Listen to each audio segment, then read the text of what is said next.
കുലൂ ജമിയ, ഒരുമിച്ചിരുന്ന് കഴിക്ക്, പ്രശ്നം പരിഹരിക്കുന്ന റസൂലുള്ളാഹി സ്വല്ലല്ലാഹു അലൈഹി വസല്ലം പറഞ്ഞു. ഒരുമിച്ചിരുന്ന് കഴിക്കാൻ നമുക്ക് കഴിയണം. ഭക്ഷണത്തിന് സമയമല്ല, രാവിലെ എപ്പോഴൊക്കെ എഴുന്നേൽക്കുന്നതിന്, ഉറങ്ങുന്നതിന്. TV വീട്ടിലുണ്ടെങ്കിൽ കള്ള് ഇസ്തിംബാത്ത് ചെയ്യുക. കള്ള് എന്തേ നിരോധിക്കാൻ കാരണം? അത് മോശമായത് കൊണ്ടല്ല. അള്ളാഹുടെ വർത്താന, അള്ളാഹുവിന് വർത്താന, കള്ളിൽ ജനങ്ങൾക്ക് ഉപകാരമുണ്ട്, ഖുർആനിലായത്താ. ഉപകാരത്തെക്കാൾ കൂടുതൽ ഉപദ്രവമാണ്. ഓക്കെ, എങ്കിൽ നിന്റെ വീട്ടിലെ ടിവിക്കും ഈ ആയത്ത് ഫിറ്റാണ്. ആ വീട്ടില് ഉപകാരത്തെക്കാൾ കൂടുതൽ ഉപദ്രവമാണ് ആ വസ്തു ഉണ്ടാക്കുന്നതെങ്കിൽ അത് ഹറാം. ഉപദ്രവം ചെറുതുണ്ട്, പക്ഷെ ഒരുപാട് ഉപകാരം ഉണ്ടെങ്കിൽ കുഴപ്പമില്ല. പലപ്പോഴും പല വീട്ടിലെയും ഈ TV ഹറാമാണ്. കാരണം വൈകുന്നേരമായി കഴിഞ്ഞാൽ കുങ്കുമപ്പൂവും പരസ്പരവും, ഞാൻ 2 ദിവസം പരസ്പരം കണ്ടു. ഇതെന്താ ഈ വസ്തു എന്ന് മനസ്സിലാക്കാൻ. സുബ്ഹാനല്ലാഹ്, കുശുമ്പ്, കുനിട്ട്, അസൂയ, പക, വിദ്വേഷം, എന്തെല്ലാം നെഗറ്റീവായിട്ടുള്ള ഫീലിങ്സ് ഉണ്ട്, ഒക്കെ അതിന്ന് കിട്ടും. ഈ കണ്ണൊക്കെ ഇങ്ങനെ തുറപ്പിച്ചിട്ട് മരുമകളും അമ്മായിയമ്മയും ആകെ ബഹളാണ്. ഇത് കഴിഞ്ഞിട്ട് ഓള് ഭർത്താവിന്റെ അടുത്തേക്ക് ചെല്ലണം. എന്തായിരിക്കും അവസ്ഥ? സുബ്ഹാനല്ലാഹ്, ഈ ഹാങ് ഓവറിലാ ചെല്ലണത്. പുഞ്ചിരിക്കാൻ, ഭർത്താവിനോടൊന്ന് സ്നേഹത്തോടെ പെരുമാറാൻ അവൾക്ക് പറ്റുമോ? വളരെ ഗൗരവത്തിൽ ചിന്തിക്കണം. TV ഉണ്ടാക്കുന്ന, TVക്കെതിരെ ഗ്രന്ഥങ്ങൾ എഴുതിയിട്ടുണ്ട്, നിങ്ങളത് വായിക്കുക. Music we hear, performance we watch, subconsciously influences. നമ്മൾ കേൾക്കുന്ന പാട്ടുകൾ അനുരാഗ വിലോചിതയായി, അതിലേറെ മോഹിതയായി എന്നൊക്കെയുള്ള പാട്ട് നിന്റെ മോള് കേൾക്കുമ്പോൾ ചിലപ്പോ ആ പാട്ട് പാടിക്കൊണ്ട് തന്നെ അപ്പുറത്തെ വീട്ടിലെ പടിവാതിക്കൽ അവൾ പോളി നിൽക്കാൻ സാധ്യതയുണ്ട്. കാരണം അതൊക്കെ ഹൃദയത്തെ സ്വാധീനിക്കുന്നുണ്ട്. പെർഫോമൻസ്, മക്കൾ വ്യതിചലിക്കുന്ന 2-3 ഇടങ്ങൾ. 1 ആനിവേഴ്സറി, 2 ടൂറ്. വളരെ ശ്രദ്ധിക്കണം. ടൂർ, ഞാൻ ഒരു സ്കൂളിൽ അധ്യാപകനാണ്. അവരുടെ കൂടെ ടൂറ് പോകുമ്പോൾ ഞാൻ അനുഭവിക്കുന്ന പ്രയാസങ്ങളുണ്ട്. ടൂറ്, പ്രത്യേകിച്ച് ബോയ്സും ഗേൾസും ഉണ്ടെങ്കിൽ വളരെ ശ്രദ്ധിക്കണം. 3-മത്തേത് കല്യാണത്തലേന്ന്. സുബ്ഹാനല്ലാഹ്, കല്യാണത്തലേന്ന് വളരെ ശ്രദ്ധിക്കണം. മക്കൾ വ്യതിചലിക്കാനുള്ള അവസരങ്ങളാണ് അതൊക്കെ. മുതിർന്നവരും ചെറിയവരും വളരെ ഗൗരവത്തിൽ ആ സന്ദർഭങ്ങളെയൊക്കെ നമ്മൾ മനസ്സിലാക്കിയിട്ടില്ലെങ്കിൽ കൈവിട്ടു പോകും. പിന്നെ പറഞ്ഞിട്ട് കാര്യമില്ല. രോഗികളായി മാറി, ശാരീരികവും മാനസികവും. ലോകത്ത് ഏറ്റവും കൂടുതൽ മാനസിക രോഗികളുള്ളത് കേരളത്തിലാണ്. വളരെ അപകടകരമായ മാനസിക രോഗം, ഡിപ്രഷൻ, ടെൻഷൻ, സ്കിസോഫ്രീനിയ, പല തരത്തിലുള്ള അസുഖങ്ങൾ. ഡിപ്രഷൻ, ശാരീരിക അസുഖത്തെക്കുറിച്ച് പറയാതിരിക്കാ ഭേദം. RCC തിരുവനന്തപുരത്തെ റീജിയണൽ ക്യാൻസർ സെന്ററിലെ ഡോക്ടർ ഗംഗാധരൻ 2015 കേരളത്തിലെ ഓരോ വീട്ടിലും ഒരാൾക്ക് ക്യാൻസർ ഉണ്ടാകുന്നു അദ്ദേഹം പറഞ്ഞിട്ട് 2 ആഴ്ച മുമ്പ് തിരുത്തി. ഓരോ വീട്ടിലും ഓരോ കുടുംബത്തിലും 2 പേർക്ക് ക്യാൻസർ ഉണ്ടാവും. 2015 എന്ന് പറയുന്നത് ആയി. ഒരു വീട്ടിൽ 2 പേർക്ക്. പ്രധാനപ്പെട്ട കാരണം കോഴി, ഷവർമ, ഷവായി, കുറെ സാധനങ്ങളുണ്ടല്ലോ, ഗ്രിൽഡ്. അങ്ങനെ ചില പെൺകുട്ടികളെ കല്യാണം കഴിക്കണ തന്നെ ഇത് തിന്നു മുടിക്കാൻ വേണ്ടിയിട്ടാണ്. ഭർത്താവിനോട് വിടാൻ പറയാ, എന്നിട്ട് ഇതിങ്ങനെ തിന്നാം. നല്ല രുചിയൊക്കെ ഉണ്ടാവും. വളരെ ഗുരുതരമാണ്. മറ്റൊന്ന് പൊറാട്ട. പൊറാട്ട എന്ന് പറയുന്ന സാധനം, മൈദ എന്ന് പറയുന്നത് ഒന്നാമത് അതിന്റെ കളറ് വൈറ്റ് അല്ല മൈദയുടെ. പലരും ആ അർത്ഥത്തിൽ പല അപകടങ്ങൾ ഉണ്ടായിട്ടുണ്ട്. മൈദ എന്ന് പറഞ്ഞ റവയുടെ വേസ്റ്റ് ആണ്. അലോക്സൻ എന്ന് പറഞ്ഞ കെമിക്കൽ ചേർത്തിട്ട് അതിനെ വെളുപ്പിക്കുന്നത്. അലോക്സൻ എന്ന് പറയുന്നത് വെളുത്ത എലിയിൽ ഷുഗർ ഉണ്ടാക്കാൻ വേണ്ടി, അങ്ങനെ ടെസ്റ്റ് ചെയ്യാൻ വേണ്ടിയിട്ട് കുത്തിവെക്കുന്ന സാധന. അതാ കഴിക്കുന്നത്. പൊറോട്ട വളരെ അപകടം. പഞ്ചസാരയുടെ നിറം, പലരും വിചാരിച്ചൊരു വെള്ളയെണ്ണ, കറുപ്പാണ് പഞ്ചസാരയുടെ ഒറിജിനൽ നിറം. പഞ്ചസാരയുടെ ടേസ്റ്റ് കയ്പാണ്, പലർക്കും അറിയില്ല. 15ഓളം രാസവസ്തുക്കൾ ചേർത്താണ് മഹാത്മജി പറഞ്ഞ ഈ വെളുത്ത വിഷം, വൈറ്റ് പോയിസൺ ഉണ്ടാക്കുന്നത്. നിന്റെ മുട്ടിന് വേദന, അരക്കെട്ടിന് വേദന, പിരടിക്ക് വേദന ഉണ്ടെങ്കിൽ അടിയന്തരമായി പഞ്ചസാര ഒഴിവാക്കി ഒരാഴ്ച കൊണ്ട് നിന്റെ ആ വേദന ഒക്കെ മാറിക്കിട്ടും. പഞ്ചസാരയെ ശരീരം സ്വീകരിക്കില്ല, ഗ്ലൈക്കോജനാക്കി മാറ്റാതെ. ഓവറായി പാങ്ക്രിയാസ് ഇൻസുലിൻ ഉൽപ്പാദിപ്പിക്കുമ്പോൾ ആ പണി നിൽക്കും. പുറത്തുനിന്ന് കയറ്റേണ്ടി വരുന്നത് വളരെ അപകടം. അതുകൊണ്ട് സൂറത്ത് ത്വാഹയിൽ ഒരായത്തുണ്ട്, വിശ്വാസികളെ നിങ്ങൾ തിന്നോളൂ, കുടിച്ചോളൂ, ഓവറാവരുത്. ആരെങ്കിലും ഓവറായാൽ അവന്റെ മേൽ എന്റെ കോപമിറങ്ങും. അങ്ങനെ എന്റെ കോപം ആരുടെ മേലിലും തീറ്റയുടെ പേരിലിറങ്ങിയാൽ ഫഖദ് ഹവ, അവൻ നശിച്ചത് തന്നെയെന്ന്. നിസ്കരിക്കുമ്പോൾ കോൺസെൻട്രേഷൻ കിട്ടില്ല. പലരുടെയും കംപ്ലൈന്റ്, നിസ്കരിക്കുമ്പോൾ ഒരു കോൺസെൻട്രേഷൻ കിട്ടണില്ല, ഒരു ഉജാറില്ല, വെസ്പില്ല എന്ന്. ചില ആളുകൾ ഒരു വെസ്പില്ല, തിന്നിട്ടേ വെസ്പില്ല. ഏകഭോജി യോഗി, ദ്വിഭോജി ഭോഗി, ത്രിഭോജി രോഗി, ചതുർഭോജി ദ്രോഹി. എന്റെ വക കൂട്ടിയതാ ഞാൻ. കാരണം അവൻ മറ്റുള്ളവരുടേത് കൂടി തിന്നണം. അതാണ് അവൻ ദ്രോഹി എന്ന് പറയുന്നത്, സാമൂഹ്യ ദ്രോഹി അവൻ. രാത്രി ഭക്ഷണം റസൂലുള്ളാഹി സ്വല്ലല്ലാഹു അലൈഹി വസല്ലം പറഞ്ഞു, ഇബ്ദഉൽ അശാ ഖബല ഇശാ, ഇശാ നമസ്കാരത്തിന് മുമ്പ് നിങ്ങൾ എല്ലാവരും രാത്രി ഭക്ഷണം കഴിച്ചോളണം. ആരാ ചെയ്യാറ്? മൻ അഹ്യാ സുന്നതി ഇൻദ ഫസാദി ഉമ്മതി, എന്റെ സമുദായം വഴികേടിലാകുന്ന സമയത്ത് ആരെങ്കിലും എന്റെ സുന്നത്ത് ഹയാത്താക്കിയാൽ ഫലഹു മിഅത്തു ഷഹീദ്, അജ്റു മിഅത്തു ഷഹീദ്, 100 ഷഹീദിന്റെ കൂലി കിട്ടുന്ന. അമേരിക്കക്കാർ മരിബഞ്ഞുടനെ ഭക്ഷണം കഴിക്കും, യൂറോപ്യൻസ് മരിബഞ്ഞുടനെ ഭക്ഷണം കഴിക്കും, ചൈന, ജപ്പാൻ, ലോകത്ത് അറബികൾ മുഴുവൻ മരിബഞ്ഞുടനെ ഭക്ഷണം കഴിക്കും. After supper walk a while, രാത്രി ഭക്ഷണം കഴിഞ്ഞ കുറച്ചു നേരം നടക്കണം. ഇത് ഡൈജഷൻ കഴിഞ്ഞ്, ഭക്ഷണം കഴിഞ്ഞ് 2 മണിക്കൂർ കഴിഞ്ഞേ ഉറങ്ങാൻ പാടുള്ളൂ എന്ന്. 10 മണിക്ക് തിന്നവൻ 12 മണിക്ക് മുമ്പ് കിടന്നുറങ്ങിയാൽ അവൻ രോഗിയായി മാറും, ഒരു സംശയമില്ല. ബ്രേക്ക്ഫാസ്റ്റ് എന്താർത്ഥം? നോമ്പ് മുറിക്കാന്നാ. നോമ്പുള്ളവനെ മുറിക്കുക, ഈ തിന്നതന്നെ അവിടെ കെടുക്കുക, എന്നിട്ട് രാവിലെ പറയാ ബ്രേക്ക്ഫാസ്റ്റ് കിങ്ങിനെ പോലെ കഴിക്കണം. അത് വെസ്റ്റേൺ ഒരു പ്രയോഗ. എന്താ കാരണം? അവർ പട്ടിണി എടുക്കുക, അവർ 7 മണിക്ക് ഭക്ഷണം കഴിഞ്ഞ പിന്നില്ല. അതുകൊണ്ടാണ് അവർക്ക് ആ ബ്രേക്ക്ഫാസ്റ്റ് ഉണ്ടായത്. നീ എന്തിനാ ബ്രേക്ക്ഫാസ്റ്റ് കഴിക്കണത്? നിനക്കവിടെ ഫാസ്റ്റ്? നീ ഫാസ്റ്റിംഗിലായിരുന്നോ? വളരെ ശ്രദ്ധിക്കണം. അതുകൊണ്ട് രാത്രി ഭക്ഷണം റസൂലിന്റെ കൽപ്പനയാണ്. ഇമാം ബുഖാരി ഉമർ റളിയല്ലാഹു അൻഹു ഭക്ഷണം കഴിച്ചുകൊണ്ടിരിക്കുമ്പോ ഇക്കാമത്ത് കേൾക്കും, ഇമാമിന്റെ ഖിറാഅത്ത് കേൾക്കും, പക്ഷെ ഇത് അവസാനിപ്പിക്കാണ്ട് അങ്ങോട്ട് പോകാറുണ്ടായിരുന്നില്ല എന്ന് ഹദീസുണ്ട് ഇമാം ബുഖാരി. കാരണം അത്ര പ്രവാചകൻ പറഞ്ഞൊരു കാര്യം നമ്മൾ ശ്രദ്ധിക്കുക. ഇതുപോലെ പ്രവാചകൻ വെള്ളം കുടിക്കുമ്പോൾ ഒരു കവളെടുത്താൽ 3 ഇറക്കായിട്ട് കുടിക്കാവുള്ളൂ. ഡോക്ടർ വിജയൻ തിരുവനന്തപുരത്ത്, അദ്ദേഹം ബോഡി ട്രീ എന്ന് പറഞ്ഞൊരു ചികിത്സാ പദ്ധതിയുണ്ട്. അദ്ദേഹം അവിടുത്തെ മെയിൻ ചികിത്സ ഹൈഡ്രോതെറാപ്പിയാണ്.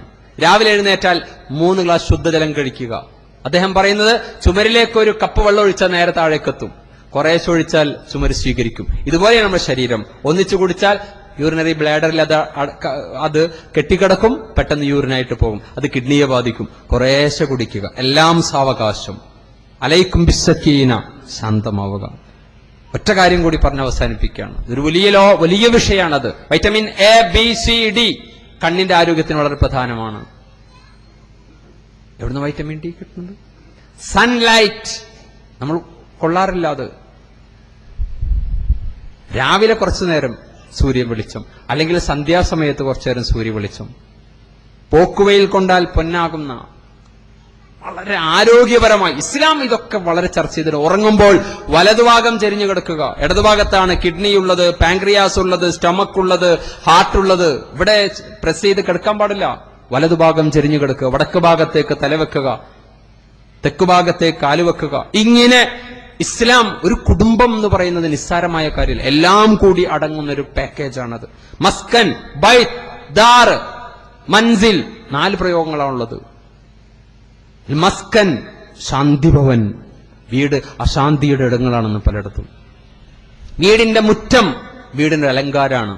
പണ്ടത്തെ ജോയിന്റ് ഫാമിലിയിലെ മുറ്റത്ത് കോഴികൾ നടക്കുമായിരുന്നു, താറാവുണ്ടാകുമായിരുന്നു, പശുക്കൾ ഉണ്ടാകുമായിരുന്നു, ആടുണ്ടാകുമായിരുന്നു. ലോകത്തെല്ലാ പ്രവാചകന്മാരും ഇടയന്മാരായിരുന്നു. റസൂലുള്ളാഹി സ്വല്ലല്ലാഹു അലൈഹി വസല്ലം മിനിമം ഒരു കോഴിയെങ്കിലും വളർത്തിയില്ലെങ്കിൽ ആ വിഷയത്തിൽ പ്രവാചകന്മാരെ നീ എങ്ങനെ ഫോളോ ചെയ്തെന്ന് പറയാം? പെറ്റ് തെറാപ്പി, പ്രാവിനെ കൊടുക്കുക, നിന്റെ മക്കൾ വളർത്തട്ടെ. ഏതെങ്കിലും പക്ഷികളെ കുട്ടികൾ വളർത്തട്ടെ, അവരുടെ മനസ്സിന് ഭയങ്കര പോസിറ്റീവ് എനർജി ഉണ്ടാവും. അവർ ഈ ടിവിയുടെ മുന്നിൽ, ഈ കമ്പ്യൂട്ടറിന്റെ മുന്നിൽ, നെറ്റിന്റെ മുന്നിൽ അവർ രക്ഷപ്പെടും. മനസ്സിന് വലിയ ആഹ്ലാദം ഉണ്ടാവും, സമാധാനം ഉണ്ടാവും. മുയലോ പ്രാവോ കോഴിയോ അവർ വളർത്തട്ടെ. എല്ലാ വീടുകളിലും ആ അർത്ഥത്തിൽ വളർത്തുക. ഒരു വീട്ടിൽ അത്യാവശ്യമുണ്ടാകേണ്ട ഇരുമ്പാപ്പുളി, ഞങ്ങളവിടെ അങ്ങനെ പറയാം, അതുപോലെ കറിവേപ്പ്, അതുപോലെ കടപ്പിലാവ്, ഇങ്ങനെ കുറെ അടിസ്ഥാന സാധനങ്ങൾ ഉണ്ടാവണം വീടിന്റെ മുറ്റത്ത്. തെങ്ങ്, അതൊന്നുമില്ല, ഒക്കെ ടൈല് വിരിച്ചു. ഒരു തരം കൃത്രിമമായ വലിയ ഗേറ്റിനേക്കാൾ വലിയ മതില്, ഗേറ്റിന്റെ മുന്നിൽ ഒരു ബോർഡ് ഉണ്ടാവും, പട്ടിയുണ്ട് സൂക്ഷിക്കുകയെന്ന്. എനിക്ക് ഇപ്പോഴും മനസ്സിലാവാത്തൊരു കാര്യമാണ്, പട്ടിയെ നാട്ടുകാരെ സൂക്ഷിക്കേണ്ടത് ഈ പഹയനെ സൂക്ഷിക്കേണ്ടത്? അവന്റെ പട്ടി നാട്ടുകാരെ സൂക്ഷിക്കേണ്ടത് എന്തിനാ? ഈ പട്ടിയുണ്ട് സൂക്ഷിക്കുക. ഒരേ ഒരു മെസ്സേജ് മാത്രമേ അത് തരുന്നുള്ളൂ, ഒരാളും ഗേറ്റ് കടന്നു പോകരുത്, കടിച്ചു കീറും പട്ടി.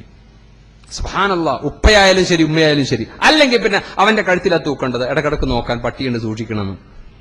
അതൊക്കെ ഒരു തരം അഹങ്കാരത്തിന്റെ, ഒരു തരം വ്യതിചലിച്ച ഒരു സംസ്കാരത്തിന്റെ സിമ്പലായി നമ്മളത് മനസ്സിലാക്കേണ്ടതുണ്ട്. ടോട്ടൽ. അതുകൊണ്ട് മസ്കനായി മാറണം. മൻസിൽ എന്ന് പറഞ്ഞാൽ എല്ലാ ഭാരങ്ങളും ഇറക്കി വെക്കുന്ന ഇടം. എവിടെ പോയാലും, ഞാൻ ഇതുപോലെ പല ഇടത്തേക്കും പോകുന്നതാ, രാത്രി ഉറക്കവും ശരിയാവില്ല. എന്റെ വീട്ടിൽ, എന്റെ റൂമിൽ ആ കട്ടിലിൽ കിടക്കുമ്പോൾ ദാറ് എന്ന് പറഞ്ഞ അങ്ങനെ ചുറ്റിക്കറങ്ങുന്ന ഇടന്ന ഇത് അടുക്കളയിൽ പോയി, അവിടുന്ന് ഉമ്രത്ത് വന്ന് വീണ്ടും മണ്ഡകത്ത് പോയി, അങ്ങനെയുള്ള ഒരു ചുറ്റിക്കറങ്ങുന്ന ഇടം, അത് ബൈത്ത്.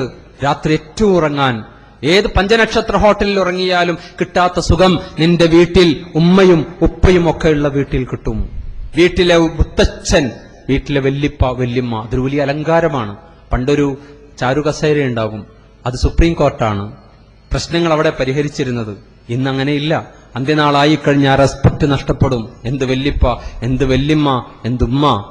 സ്വന്തം ഉപ്പയുടെ പേര് ചോദിക്കുമ്പോൾ വരെ ക്ലൂ ചോദിക്കുന്ന പുതിയ തലമുറ. എന്റെ അമ്മയുടെ പേര് അമ്മിണിയമ്മ, എന്റെ അമ്മമ്മയുടെ പേര് പാറുക്കുട്ടി, എന്റെ അമ്മമ്മയുടെ അമ്മയോ എനിക്കറിയില്ല.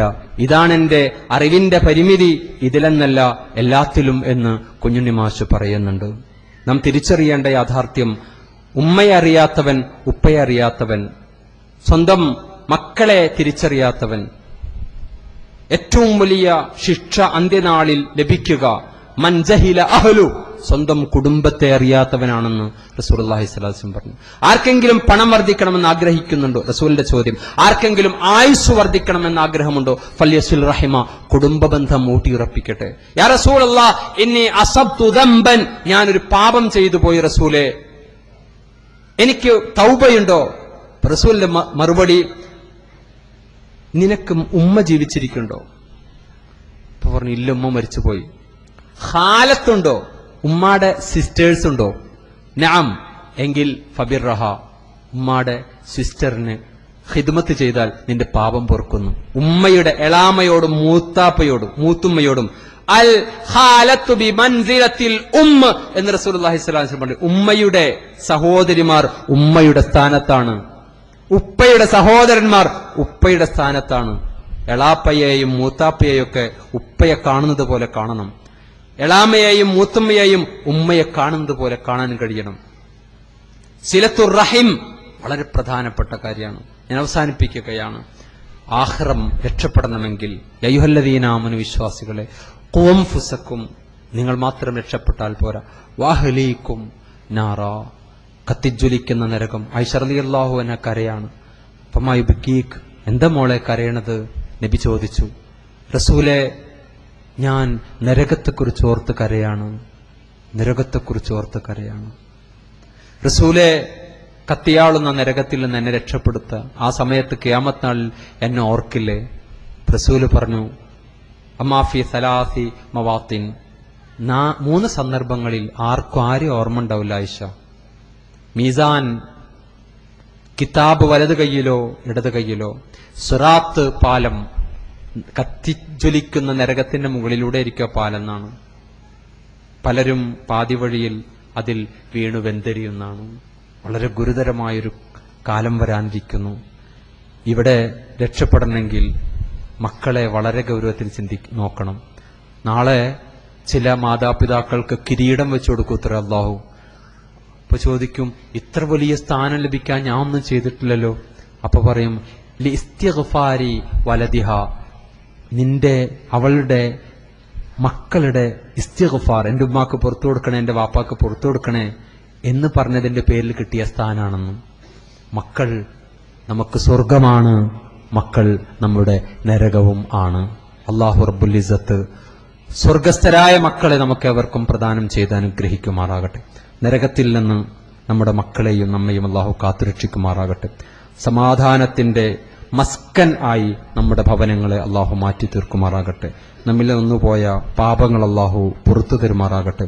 മക്കളെ വളർത്തുന്നതിനെക്കുറിച്ചുള്ള പഠനങ്ങൾ കൂടുതൽ നിർവഹിച്ച് മാതാപിതാക്കളോടുള്ള ബന്ധങ്ങൾ കൂടുതൽ ഊഷ്മളമാക്കി സമൂഹത്തിലെ എല്ലാ അർത്ഥത്തിലുമുള്ള അത്യാചാരം അനാചാരങ്ങളിൽ നിന്ന് വിട്ടുനിന്ന് ഒരു നല്ല ജീവിതം നയിക്കാൻ അള്ളാഹു നമ്മേവരെയും തുണക്കുമാറാകട്ടെ. ഈ ഒരു സംരംഭത്തിന് വേണ്ടി ഒരുപാട് പേർ കഷ്ടപ്പെട്ടിട്ടുണ്ടാകും. അള്ളാഹു അവർക്കൊക്കെ അർഹമായ പ്രതിഫലം കൊടുത്ത് അനുഗ്രഹിക്കുമാറാകട്ടെ. അള്ളാഹു ദീൻ പറഞ്ഞു തരുന്ന, ഇൽമു പറഞ്ഞു തരുന്ന ഉലമാക്കൾക്ക് അള്ളാഹു ദീർഘായുസ്സും ഇൽമും പ്രദാനം ചെയ്ത് അനുഗ്രഹിക്കുമാറാകട്ടെ.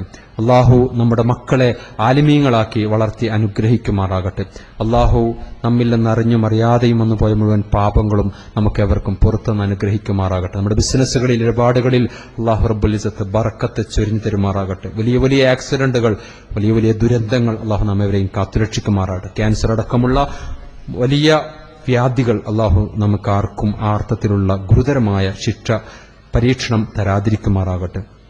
ദാരിദ്ര്യത്തിൽ നിന്ന് അള്ളാഹു നമ്മെയും കാത്തുരക്ഷിക്കുമാറാകട്ടെ. മക്കളില്ലാത്ത ദമ്പതികൾക്ക് അള്ളാഹു സ്വാലിഹായ മക്കളെ പ്രദാനം ചെയ്ത് കൊടുക്കുമാറാകട്ടെ. അള്ളാഹു റബ്ബുൽ ഇസ്സത്ത് നല്ല ഇണകളെ നമ്മുടെ മക്കൾക്ക് പ്രദാനം ചെയ്ത് കൊടുക്കുമാറാകട്ടെ. പഠിക്കുന്ന മക്കളുണ്ട്, അള്ളാഹു അവർക്ക് ബുദ്ധിയും ഉയർന്ന അവസരങ്ങളും സ്ഥാനങ്ങളൊക്കെ നൽകി അനുഗ്രഹിക്കുമാറാകട്ടെ. നല്ല ജോലി ഇല്ലാത്തവർക്ക് അള്ളാഹു പ്രദാനം ചെയ്ത് കൊടുക്കുമാറാകട്ടെ. അള്ളാഹു നമ്മുടെ കുടുംബജീവിതം കൂടുതൽ ഊഷ്മളമാക്കി അനുഗ്രഹിക്കുമാറാകട്ടെ.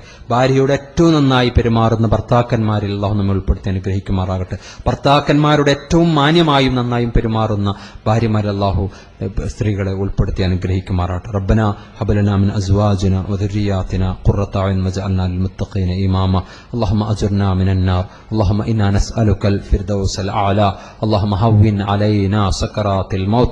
ربنا آتنا ما وعدتنا على رسلك لا تخزنا يوم القيامة إنك لا تخلف الميعاد. ربنا تقبل منا إنك أنت السميع العليم وتب علينا إنك أنت التواب الرحيم.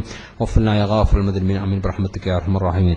وصلى الله تعالى وسلم على آخر سيدنا محمد وعلى آله وصحبه أجمعين. سبحان ربك رب العزة عما يصفون وسلام على المرسلين الحمد لله رب العالمين.